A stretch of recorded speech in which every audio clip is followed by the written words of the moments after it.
Welcome or welcome back to God is Alive. My name is Serena, and here I speak all about what it truly means to have a personal relationship with God. We have faith every day that we'll wake up tomorrow, so I want to start a fire in your heart to stop chasing the temporary things of this world and to put that same faith in God. So let's learn about God and learn to lean on God, because what's the worst that could happen? I just realized I never turned on my microphone. I'm so sorry. You're gonna get camera audio for the whole podcast. Enjoy! Welcome or welcome back to God is Alive. My name is Serena, and today I'm speaking about do not be a people pleaser. People pleasing. I know it all too well. But the bottom line is, we're not worthy of love just because people like us, or just because we're agreeable. We're worthy of love because we're a human being. We're not robots. We have things to offer. We have feelings. We have things to give. And unfortunately, there's a lot of conflict in this world. There's a lot of people who don't see eye to eye. This world has a lot of pain and suffering and differences and sorrow, just to name a few. And the truth is, no matter how hard we try, not everyone is going to like us, and we're never going to be able to please everyone. So if we're doing our best to be liked by everyone and to maintain the peace, the truth of the matter is we are stuffing down our real selves to make other people comfortable. If we keep stuffing down who we really are and how we really feel to please other people, it's only going to bring problems and one-sided relationships. Not to mention, if something is going on and we would rather not ruin our image with that person and just allow it to keep on going on because it's not my place or whatever, we're just going to be allowing these injustices to keep on happening. And so what I mean by that is we can experience a lot of conflicts in our lives. Okay, so hear me out. We've got family conflicts. We can have friends conflicts, friendship conflicts.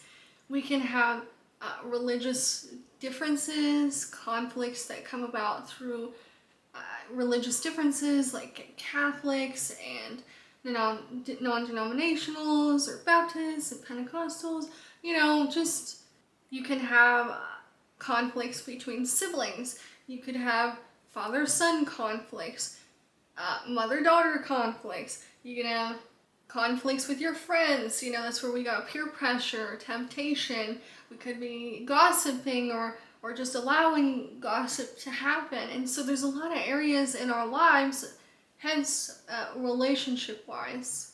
And a lot of the times when we do have issues like this in our life, or people in our life that we disagree with, we just try to love them. We just try to sit idly by and let them figure it out on their own, hoping it will resolve, and it never does most of the time. And yet we have Jesus calling us to love. And he knows, as long as we are on this earth and we are dealing with other people, we are going to come across differences. It's just how it is. We are going to have conflicts, as you will. We are not going to be able to please everyone on this earth. And so how does he call us to love while simultaneously dealing with these conflicts at hand?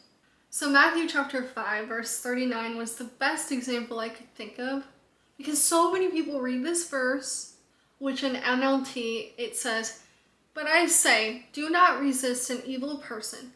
If someone slaps you on the right cheek, offer them the other cheek also." So when we read this today, we're like, okay, that doesn't make any sense. You want us to egg the other person on? Like someone's so mad at you, they hit you, and then you're like, okay, yeah, hit this cheek too. Do it. That's not what he means by that at all. At all.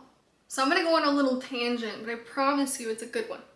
So in Jesus' time period, in the first century Jewish and Roman culture, specifically Judea, modern day Israel and Palestine. Don't mind me. I have a lot of notes for this, and I don't want to miss anything. And so, in Judea in Jesus' time, public honor was everything to them. I mean, everything. It's like our social media today. How many followers do we have? How much money do we make? How many friends do you have? Status is important to us human beings. And so during his time period, you had a hierarchy. Same way we kind of do here personally in America, lower class, middle class, upper class, but it wasn't like that then. Then you had like a master over a servant or a Roman over a Jew. So it was well known in his time period that when a master gave a backhanded slap to the slave or the servant, meaning you hit them with the back of your hand, or if a Roman official did a backhanded slap to a Jew, it signified that the person you were hitting was lesser than you. Now, if a Jew slapped someone of equal hierarchy as them, if you know what I mean, like if a Jew was slapping another Jew, he would not slap the other Jew with the back of his hand, he would slap the other Jew with the front of his hand. Same thing for if a Roman was attempting to hit another Roman, he would slap them with the front of his hand. And so a backhanded slap meant you were beneath me. And there's more to this. So when someone slapped you, specifically a backhanded slap, it was used to insult the other person and purposely humiliate the other person. It was not fighting terms. It did not mean that I wanted to fight you and hit you and egg you on. It just meant I'm above you. You listen to me. There was very strict hierarchy in Rome, meaning that the elites had absolute power over those that were beneath them. Which means if the recipient of the slap, meaning if a Roman is backhanded slapping a Jew and the Jew decided to backhand slap the Roman back, that meant severe punishable penalties, execution, death even. If a slave did it back to their owner or whatever, they could be beaten, imprisoned, or sold off. Sorry if I'm kind of slow today. I'm really tired. It's late at night. And not to mention that most people then, and honestly now, are right-handed. So when they did perform the backhanded slap, it usually ended up on the right cheek. It's just the way, it works. So when Jesus says, if anyone slaps you on the right cheek, turn to them the other cheek also. It was such a radical teaching for his time because he was basically saying, we can resist in a non-violent way. He wanted to disrupt the hierarchy system of power. He was saying, you don't have to let them humiliate you. You don't have to let them walk all over you. And the reason why it was so radical was because the whole point of the backhanded slap was to make that person feel inferior. Jesus is saying, no matter what you do to me, I am not humiliated by you, so treat me like an equal. And while simultaneously giving the person who was slapping him that message, he was also giving the aggressor two options by saying to do this. It was basically saying, strike me again, because clearly you have not humiliated me. Clearly you have not insulted me, because if what you did to humiliate me and insult me worked, I would not be standing my ground for what I believe in. And the whole point of the backhanded slap was to show that person and everyone around, I have the authority. You listen to me. Jesus is like, yeah, here's the other cheek. Either slap it and treat me like an equal, or to back down entirely, because clearly the whole point of the backhanded slap was to teach that person, you are beneath me, you do not get to overpower me. It's basically saying your tactics to insult me and humiliate me did not work. Here's the left one. You want to do that one? You want to treat me like an equal? I didn't think so. Just walk away. And I bring up this example to show you Jesus wasn't a people pleaser. He was not a hippie. Just love everyone. Peace, comfort, end war. I don't know. He managed to be loving and gentle. He remained calm, he remained collected. He thought out his words and actions very carefully, but he was also bold. He was confrontational. He was disruptive to the way of things, the hierarchy. He was challenging it along with many other things, but in strategic ways. He knew that there is a time to avoid conflict, there is a time to create it, engage with it, and there is a time to resolve it. And we have so much to learn from him, because that's just one verse in the Bible out of, I did the math, well, I looked it up at least, apparently 31,102 verses. Now don't get me wrong, some of those are like genealogies and whatnot, but many of them have so deeper but so many of them have such deeper meanings than we can even realize if we're just reading it verbatim. So in the same way that Jesus had the wisdom to be able to discern whether to engage, whether to back down, whether to set a boundary, whether to leave, whether to work with that person, or whether to know if he was casting his pearls to swine, if you know what I mean. When we believe and we accept him into our heart, we have that Holy Spirit living in us. We have Jesus with us at all times.